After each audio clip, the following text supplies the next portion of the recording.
ദുബായിലെ ഒരു പ്രോപ്പർട്ടി വാങ്ങിക്കുമ്പോൾ സാധാരണയായ ആൾക്കാർക്ക് എന്തൊക്കെ മിസ്റ്റേക്സ് ആണ് പറ്റാറുള്ളത്? ഇതിലെ മിസ്റ്റേക്സ് എന്ന് പറഞ്ഞാൽ നമ്മൾ മനസ്സിലാക്കേണ്ടത് മിസ്റ്റേക്സ് തന്നെ ഉണ്ടാവുന്നത് നമ്മളുടെ എന്താ പറയുക, നമ്മൾ പോകുന്ന പ്രോസസ്സ് റോങ് ആകുമ്പോഴാണ്. ഇപ്പോൾ രണ്ട് രീതിയിലാണ് ദുബായിൽ പ്രോപ്പർട്ടി വാങ്ങുന്ന ആൾക്കാർ. ഒന്ന് ഓഫ് പ്ലാൻ വാങ്ങുന്നുണ്ട്, പിന്നെ റെഡി ടു മൂവിനായിട്ടുള്ള ഓപ്പർച്യൂണിറ്റികളുണ്ട്. അപ്പോൾ റെഡി ടു മൂവിനായിട്ടുള്ള ഈ കംപ്ലീറ്റ് ആയ പ്രോപ്പർട്ടികൾ നമ്മൾ പൊതുവേ സെക്കൻഡറി മാർക്കറ്റ് എന്നാണ് പറയുക. അതായത് ഒരു ആളുകളുടെ നിന്നാണ് വാങ്ങുന്നത്.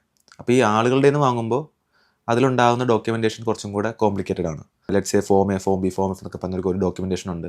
അതിൽ തന്നെ നമ്മൾ പറഞ്ഞ സമയത്ത് നമുക്കത് കംപ്ലീറ്റ് ചെയ്യാൻ പറ്റിയില്ലെങ്കിൽ ഉള്ള പ്രോസസ്സ്, അങ്ങനെയുള്ള കുറേ കാര്യങ്ങൾ. അപ്പം നമ്മൾ അതിൻ്റെ ആ ഒരു ഡോക്യുമെൻറ്റേഷൻ പാർട്ട് കറക്റ്റായിട്ട് അറിഞ്ഞ് കണ്ട് ചെയ്തില്ലെങ്കിൽ നമുക്ക് ബുദ്ധിമുട്ടുണ്ടാവാറുണ്ട്. അപ്പം മോസ്റ്റ്ലി ഇങ്ങനത്തെ മിസ്റ്റേക്സ് വരുന്നത് സെക്കൻഡറി പ്രോപ്പർട്ടി, അതായത് റെഡി ടു മൂവ് പ്രോപ്പർട്ടി ഒരാളുടെ കയ്യിൽ നിന്ന് വാങ്ങുമ്പോഴാണ് പൊതുവേ ആളുകൾക്ക് പ്രോബ്ലംസ് ഉണ്ടാവാറുള്ളത്.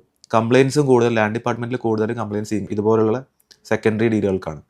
ഇനി നമ്മൾ ഓഫ് പ്ലാനിലേക്ക് വരുമ്പോൾ നമ്മൾ ആദ്യം മനസ്സിലാക്കേണ്ടത് ഇതിൽ വരാൻ സാധ്യതയുള്ള ഏറ്റവും വലിയ mistake choosing A wrong developer.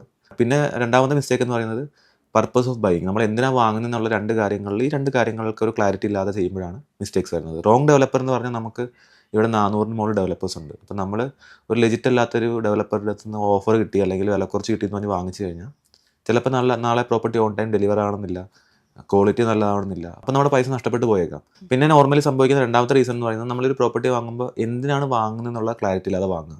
Purpose of buying അറിയില്ല.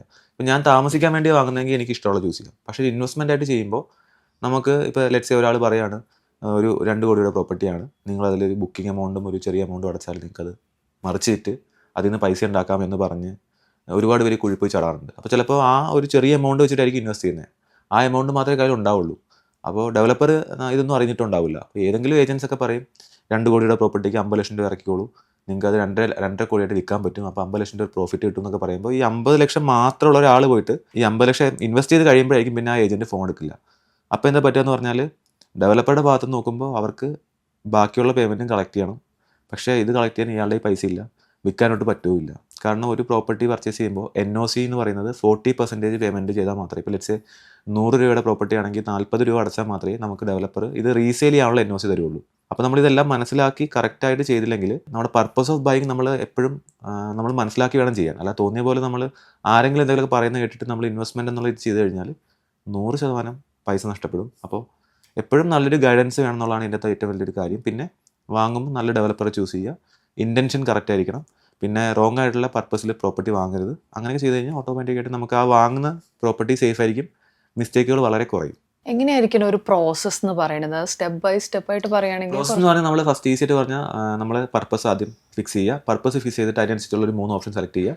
അതിൽ തന്നെ 3 മാക്സിമം ഗവൺമെൻറ് ഓപ്ഷൻസ് ചൂസ് ചെയ്യുക. അതിൽ നമ്മൾ ഒരു ബുക്കിംഗ് എമൗണ്ട് അടയ്ക്കുക. ആ ബുക്കിംഗ് എമൗണ്ട് അടയ്ക്കുമ്പോൾ തന്നെ നമുക്ക് ആകെ വേണ്ട document passport, email ID, phone number, പിന്നെ എത്രയാണോ എമൗണ്ട് ആ എമൗണ്ട് മാത്രം മതി. ആ എമൗണ്ട് ഇട്ട് ബുക്ക് ചെയ്യുക. ബുക്ക് ചെയ്ത് കഴിഞ്ഞാൽ ബുക്കിംഗ് ഫോം സൈൻ ചെയ്യുക. അത് കഴിയുമ്പോൾ നമുക്കൊരു SPA, സെയിൽസ് പർച്ചേസ് എഗ്രിമെൻറ്റ് വരും, അത് സൈൻ ചെയ്യുക. അപ്പോൾ ആ സമയത്ത് നമുക്ക് ചിലപ്പോൾ ഡൗൺ പേയ്മെൻറ്റ് എമൗണ്ട് അടയ്ക്കേണ്ടി വരും. അതും ഒരു 4% DLD, ലാൻഡ് ഡിപ്പാർട്ട്മെൻറ്റ് രജിസ്ട്രേഷൻ ഫീസും. ഈ പറയുന്ന ഇത്രയും പ്രോസസ്സ് കഴിഞ്ഞാൽ നമുക്ക് പ്രോപ്പർട്ടി നമ്മുടെ പേരിലേക്കായി. പിന്നെ നമുക്ക് 2 മന്ത്സിനകത്ത് നമുക്കൊരു ലാൻഡ് ഡിപ്പാർട്ട്മെൻറ്റിൽ ഒരു ലീഗൽ ഡോക്യുമെൻറ്റ്, അതിന് ഇനീഷ്യൽ സെയിൽസ് കോൺട്രാക്ട്, നമ്മൾ തുടക്കത്തിൽ വാങ്ങിച്ച ഒരാളായതുകൊണ്ട് നമുക്ക് ഇനീഷ്യലി കിട്ടുന്ന ഒരു ഡോക്യുമെൻറ്റാണ് ഇനീഷ്യൽ സെയിൽസ് കോൺട്രാക്ട് എന്ന് പറയുന്നത്, ഉക്കൂത് എന്ന് പറയും. ആ ഡോക്യുമെൻറ്റ് നമുക്കൊരു ലീഗൽ ഡോക്യുമെൻറ്റ്, നമ്മൾ പ്രോപ്പർട്ടി ഓൺ ചെയ്യുന്നതിനുള്ള ഡോക്യുമെൻറ്റാണ്. അത് വെച്ചിട്ട് നമുക്ക് വിസയ്ക്ക് അപ്ലൈ ചെയ്യാം, ഗോൾഡൻ വിസയ്ക്ക് അപ്ലൈ ചെയ്യാം. പിന്നെ നാളെ റീസെയിൽ ചെയ്യണമെങ്കിലൊക്കെ നമുക്ക് ഈ ഡോക്യുമെൻ്റാണ് യൂസ് ചെയ്യുന്നത്.